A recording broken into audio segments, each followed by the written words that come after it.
트럼프 대통령은 참 뜬금없긴 합니다. 이번에도 역시 2차 북미 정상회담의 날짜를 연설을 하는 도중에 이제 얘기를 했고요. 또 뭐 이를테면 이제 미중 정상회담도 비슷한 시기에 열린다는 얘기는 또 국회 연설 앞에서 밥 먹다가 또 얘기를 하고 참 어쨌든 일상적인 모습에서는 많이 다른 그런 모습을 보이고 있는데요. 우리한테 중요한 건 역시 이제 2차 북미 정상회담 아니겠습니까? 이게 27, 28 이틀 동안 베트남에서 1박 2일 일정으로 진행이 됩니다.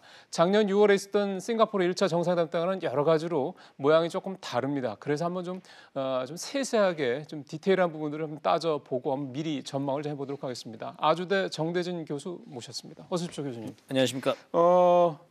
좀 가벼운 얘기부터 하나 하죠. 네. 왜 다낭하고 하노이 두 군데 얘기가 계속 나오대요? 예, 근데 그렇죠. 뭐 예. 미국이나 북측이나 서로 생각하는 도시가 다르다면서요? 예, 뭐 알려진 바에 따르면은 북측은 하노이를 밀고 있고 미국은 다낭을 밀고 있다, 이제 그렇게 알려져 있죠. 네. 뭐 차이가 있다면은 이게 라지스틱스, 이게 의전과 동선 실행 계획을 할 때 북한이 얼마만큼 좀 유연성을 발휘할 수 있느냐. 그러니까 대사관이 있는 하노이가 아무래도 북한은 좀 편하죠. 그 원종 외교에 대한 경험이 많지는 않기 때문에 미국보다 상대적으로. 네. 그래서 미국은 뭐 에이펙도 했고 이미 2017년도에 에이펙을 경험한 바가 있기 때문에 다낭이 미국은 굉장히 편할 겁니다. 최근에 경험을 한 바가 있기 때문에. 미국 대사관도 하노이에 있는 거 아닙니까? 뭐 하노이에 있는데 있지만 어차피 미국은 원종 외교의 경험도 많고, 그렇죠. 그리고 에이펙을 근간에 이제 치렀기 때문에 2017년도에 경호와 의전 문제에서는 뭐 미국은 뭐 그렇죠. 충분히 융통성을 발휘할 수 있는지, 북한이 이제 어떻게 결정을 하느냐에 따라서 장소는 좀 정해질 것 같습니다. 예. 1차가 있었기 때문에 아무래도 그때와 여러 가지를 비교를 해볼 수밖에 없는데 일단 가장 큰 건 일정입니다. 그때는 단판이었는데 하루짜리였는데 그렇죠. 이번에는 1박 2일이다. 그럼 적어도 정상회담을 2번은 간다, 이런 또 예, 의미도 맞습니다. 돼서 예. 이렇게 양측이 1박 2일 일정으로 합의한 데 따른 나름들의 계산들이 있을 것 같습니다. 예, 뭐 지금 북미 정상회담을 하면서 비핵화 시대가 이제 탑다운 방식으로 바뀌었거든요. 그러니까 예. 정상들이 직접 결정을 하고 단판 짓는 시대로 바뀌었는데, 그래서 아마 직접 단판을 짓기 위해서 1박 2일의 시간을 좀 충분히 둔 것 같습니다. 그 지난번 싱가포르 때는 어쨌든 뭐 그때 좀 학습 효과가 좀 있는 것 같아요. 그렇죠. 미국 측에서. 예, 예. 미국이 그때 후폭풍을 좀 맞았기 때문에 그냥 기본적인 얘기, 원론적인 얘기만 했기 때문에. 내용이 없었다 이거 아닙니까? 그렇죠. 그때는 무엇을 할 것인가를 정했던 거고, 이번엔 어떻게 할 것인가를 정해야 되는데, 그걸 직접 양 정상이 단판하려면 시간이 좀 필요할 것이고, 그리고 미국 같은 경우에는 지금 미중 정상회담 얘기도 지금 나오고 있는데, 그러게요. 여러 가지 앞뒤로 좀 붙여야 될 일정이 좀 많은 것 같습니다. 복잡한 속내를 좀 1박 2일에 드러내서 표현하고 있는 것 같습니다. 미중 정상회담 말씀을 하셔서 그거는 이제 트럼프 대통령이 확인을 해준 거고. 예, 그렇죠. 근데 지금 미국 언론들은 여기다가 더 추가를 하대요. 남북 미중에서 4자 네. 정상회담이 열릴 수 있을 것이다. 예, 예. 이렇게까지 얘기를 하는데 그 가능성은 교수님 어떻게 보세요? 이 큰 그림에 대해서 이제 얘기를 하고 있는 거죠. 뭐 기대에 섞인 뭐 전망으로 치자면은 뭐 좀 됐으면 좋겠다라고 네. 하는 건데, 이 종전 선언이라고 하는 게 사실 미국 그렇죠. 입장에서는 예. 지금 내줄 수 있는 카드 중에 하나이죠, 북한한테. 그렇죠. 근데 북한으로서는 별로 이렇게 크게 실익이 있을지는 모르겠어요. 북한한테 매력적인지는 모르겠습니다. 왜냐하면은 이게 트럼프 대통령 같은 경우에는 비핵화 문제를 풀어 나갈 때 경제적 비용은 별로 들이지 않으면서 안보 이익은 계속 유지하겠다, 이제 그게 입장이거든요. 이렇게 쉽게 말하면 돈 안 들이고 어쨌든 풀어 나가겠다라고 하는 건데, 그 북한의 핵에 대한 그 위험은 그렇죠. 낮추고. 예, 그렇죠. 그 대표적인 이제 줄 수 있는 카드가 이제 종전 선언인 것이죠. 예. 그래서 이제 미중 정상회담을 통해서 무역 전쟁 이제 말미인데, 그때 이제 미중 정상회담도 하고 하는 와중에 남북 미중 모여서 4자 종전 선언을 하자라고 하는 게 아마 트럼프 대통령이 지금 시진핑 주석에게도 많이 구애를 하고 있는 포인트가 아닐까, 그렇게 생각을 해봅니다. 쉽게 말씀을 드리면 가성비가 좋은 그렇죠. 제안이라는 건데 이 종전 선언이라는 게. 네. 근데 사실 종전 선언은 우리 측에서도 문재인 대통령이 상당히 여러 번 강조했던 포인트 아닙니까? 그렇죠. 작년에 4.27 판문점 선언에서도 작년에 이제 연내 종전 선언을 예. 한다라고 했는데 이제 그랬고요. 해가 넘어갔죠. 그래서 종전 선언을 어떻든 뭐 추진하는 것이 우리 정부에도 과제이기도 하고, 이게 종전 선언이 이제 북한 비핵화 과정에서 나온 새로운 뭐 국제 질서에서 보면 좀 신상품이에요. 원래 종전 선언이라고 하는 것은 평화협정의 제1조가 종전선언이 그렇죠. 보통 되는데, 이걸 분리해서 종전선언을 이제 먼저 남북미 중이 4자가 먼저 좀 정식적으로 하고 평화 협정은 또 나중에 논의하자. 뭐 이제 그런 식의 구도도 지금 가능할 것 카드를 같습니다. 쪼개는군요. 그렇죠. 더 그래서 이제 주는 거를 이렇게 그렇죠. 늘리기 위해서. 예, 예.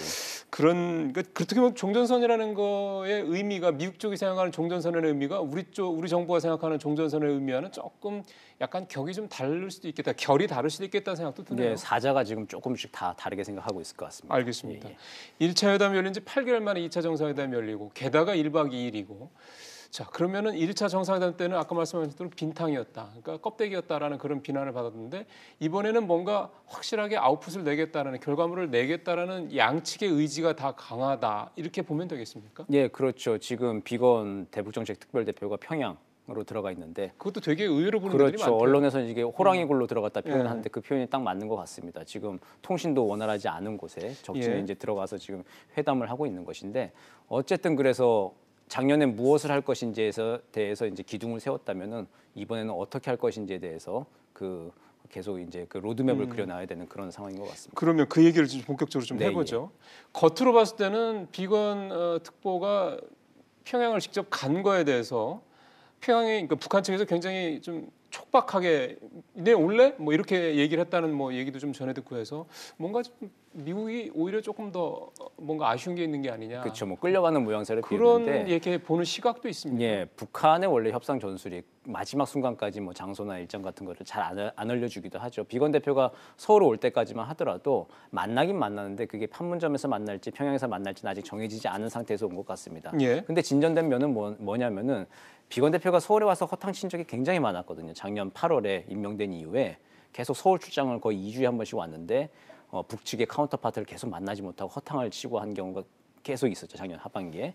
그런데 이번에는 1월 중순에 김영철 부위원장이 김혁철과 박철을 대동하고 워싱턴 갔을 때 어쨌든 예. 거기서 처음 그렇죠. 대면을 하고 2주 뒤에 만나기로 한 약속을 하고 와서 어쨌든 다시 또 만나게 된 거죠. 지금 평양에 들어가서 누구를 만나고 있을지는 또 갔다 와봐야 알겠지만 뭐 언론에서는 김혁철 얘기를 하더만요. 그렇죠. 김혁철 전 대사를 만나고 있을 것 같은데 어쨌든 그 약속이 지켜지고 북미 간의 실무회담이라고 하는 게 이루어진다는 면에서는 긍정적으로 볼 수 있을 것 같습니다. 근데 어쨌든 지금 전체적인 국면을 보면은 네. 미국이 북한의 입장을 좀 배려하고 북한의 요구를 조금 좀 들어주는 그런 모양새다. 전체적으로는 그렇게 보입니다. 저도 지금 교수님의 그 생각에 동의하는 게 뭐냐면 네. 그동안에 북한이 줄기차게 주장했던 게 전면적인 핵시설, 그다음 핵물질 뭐 이런 것들에 대한 신고, 폐기 뭐 이럴 때 그렇죠. 굉장히 네.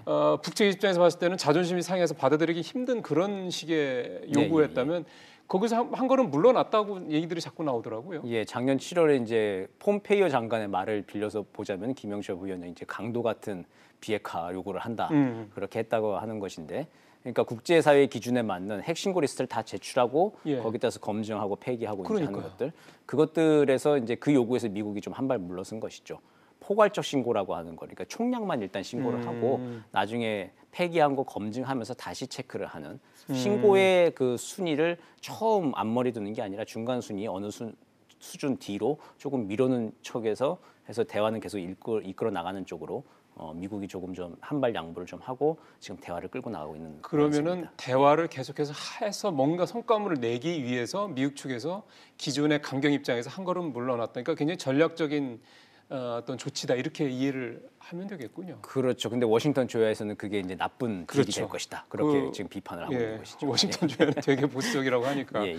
근데 이렇게 미국이 북측에 요구하는 그 조치가 완화됐다 그러면 수위가 낮아졌다 그러면 상대적으로 미국이 또 북한에 주어야 되는 상응 조치의 그렇죠. 수위도 낮아진다라고 이해를 하면 됩니까? 예, 트럼프 대통령은 아주 공언을 했죠. 지금 뭐 미국이 이제 북한 비핵화를 하는데 연방 예산을 쓸 일은 없을 것이다. 대신 기업들은 투자를 할 것이다. 이제 글쎄요, 그런 그 얘기는 건데요. 됐죠. 예, 예. 예산 쓰지 않고 어쨌든 아까 말씀드린 대로 가성비가 좋은, 그러니까 돈 많이 안 들이고 안보 이익은 계속 이제 지켜나갈 수 있는. 그리고 본인의 치적으로 만들 수 있는 성과물도 낼 수 있고. 이제 그런 것들이 이제 전면적 제재 완화를 해주면은 뭐 돈이 좀 많이 드는 것이죠. 근데 그게 수준 상당히 낮죠. 지금 미국이 제시하고 있는 거는 대북 인도적 지원에 있어서는 제재 면제를 좀 해주겠다. 근데 이제 그 북한으로서는 좀 성이 좀 안 차는 것이죠. 그렇죠. 사실은. 예. 그렇기 때문에 그렇게 대북 인도적 지원에 대해서 제재 면제를 해주고 종전 선언 정도 해주고 북한은 이미 했던 뭐 풍계리나 동창리에 대한 사찰 검증 그리고 영변 핵시설 일부 조금 보여주는 것 그게 이제 스몰 딜이라고 하는 것이죠. 예. 근데 지금 대북 인도적 지원에 대한 제재를 해제할 가능성이 높다라고 이제 상응 조치 중에 하나로 말씀을 하셨는데 뭐 종전선언 얘기도 물론 잠깐 그렇죠. 있었고요. 근데 경제와 관련돼서 북측이 굉장히 목소리를 많이 그동안 냈단 말이에요. 김정은 위원장도 네, 연초에 그 뭐 신년 뭐랄까요? 우리로 신년사. 따지면은 뭐 연설이라고 해야 되겠죠. 네, 네. 신년사에서 네. 그런 얘기를 좀 했었고. 그러면은 경제와 관련돼서 이번에 뭔가 이 인도적 지원 이런 거 말고 실질적으로 뭔가 좋아질 수 있는 뭐 개성공단이라든가 금강산 관광 이런 것들이 혹시 합의될 수 있는 여지가 있을 거라고 보세요? 이제 그거를 가지고 이제 밀고 당기기를 하고 있을 건데요. 지금 아마 평양에서도 네. 비건 대북 정책 특별 대표는 미국의 목표는 어쨌든 비욘드 영변이라고 표현이 됐습니다. 스탠포드대 강연에서 그러니까 영변 이외의 모든 핵시설에 대해서 비핵화 약속을 받아나겠다고 하는 게 미국의 목표고. 예. 근데 그 대신 줘야 될 상응 조치, 그러니까 제재 완화. 그렇죠. 얘를 어느 정도 이제 재량권 허용할 것인지를 비건 대표가 가지고 갔는지가 이제 관건이 되겠죠. 그래서 제재 완화를 그냥 인도적 지원 차원의 제재 완화해 주는 것 정도는 북한이 좀 성이 차지 않는 것이고. 그렇겠죠. 그러다 보면 이제 국제사회가 다 만족할 만한 수준의 북미 합의가 나오지 않거든요. 이번에도 역시. 예, 그게 이제 스몰 딜인데 그걸 좀 넘어서서 예. 이제 빅딜로 가는 게 이제 전면적인 핵폐기와 전면적인 제재 완화를 주고받는 것인데 그것도 이제 아직은 조금 성급한 단계고요. 그러니까 그 중간 예. 단계에서 할 수 있는 것들이 현실적인 카드로 많이 얘기되는 게 남북 경협과 교류 협력에 있어서는 제재 면제를 해주겠다라고 하는 카드들이 좀 주고받고 있죠. 그 남북 경협이라는 거는 좀 전에 저도 말씀드렸던 개성공단과 개성공단이라든가 금강산 금강산 관광 관광. 이런 정도다. 그렇죠. 기존에 하던 것들. 예, 하던 것들에 대해서 이제 그 제재 면제 승인을 좀 해주고 그러면서 이제 남북 경협과 교류 부분에서부터 북한이 좀 숨통을 트고 그에 따라서 추가 조치로 이제 비핵화 수순을 밟아가면서 다시 또 이제 상응 조치와 추가 조치를 주고받는 그런 식의 로드맵을 합의할 가능성이 높다. 이제 그렇게들 분석들을 하는 것이죠. 사실 뭐 개성공단 같은 경우는 뭐 며칠만 있으면은 재가동에 들어갔을 정도로 그렇죠. 관리가 잘 돼 있다는 얘기도 좀 사실은 들려서요. 네, 네. 금강산 관광도 사실은 뭐 길은 다 뚫려 있는 거니까 가면 되는 거고. 예, 관광 같은 경우도 유엔 제재에 직접 해당은 되지 않고 다만 이제 벌크 캐시, 대량의 현금이 그렇죠. 북한으로 들어가는 예. 것만 잘 기술적으로 통제가 되거나 합의가 되면은 그러면 뭐 예. 관광도 바로 재개할 수 있을 것 같습니다. 뭐 그 부분과 관련해서는 강경화 장관도 꼭 캐시가 왔다 갔다 하지 않고 그렇죠. 열 수 있는 방법을 찾을 수 있지 않겠느냐 네, 그런 예, 얘기를 하는 거 보면 어느 정도 진전했다는 생각도 좀 드네요.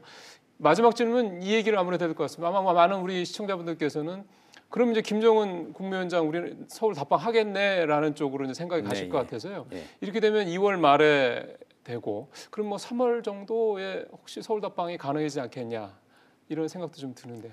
방금 말씀드렸던 뭐 전면적 핵폐기 대 전면적 제재 완화 빅딜이 정말 극적으로 이루어진다 이루어진다면? 하면은 3월 달에라도 금방 올 것 같은데요. 거기까지 가기에는 아직은 조금 북미 관계가 그렇게 두텁지는 않은 것 같고 만약에 이제 그냥 제재 완화의 그냥 큰 틀 남북 경협과 교류 정도의 제재 면제 승인을 해준다라고 하면은 남북 간에도 잠깐 좀 숨고리를 해야죠. 뭘 할 건지 준비를 좀 한 3월 달 정도 하고 4월 27일 날이 이제 1주년이 되지 않습니까? 판문점 정상선언 1주년. 1주년을 맞이해서 남북 정상이 만나서 이제 전 세계에 내놓을 수 있는 프로젝트들을 좀 협의를 좀 한 다음에 4월 27일 정도 1주년 정도를 기해서 서울 답방 오고 발표를 하고 남북 정상회담의 성과물을 내는 그런 그림들이 수순들이 가능하지 그러게요. 않을까 생각해 봅니다. 의미도 있네요. 예, 1주년 그렇죠. 뭐 이런 예, 것도 의미가 예, 예. 있고. 알겠습니다. 교수님 말씀 잘 들었습니다.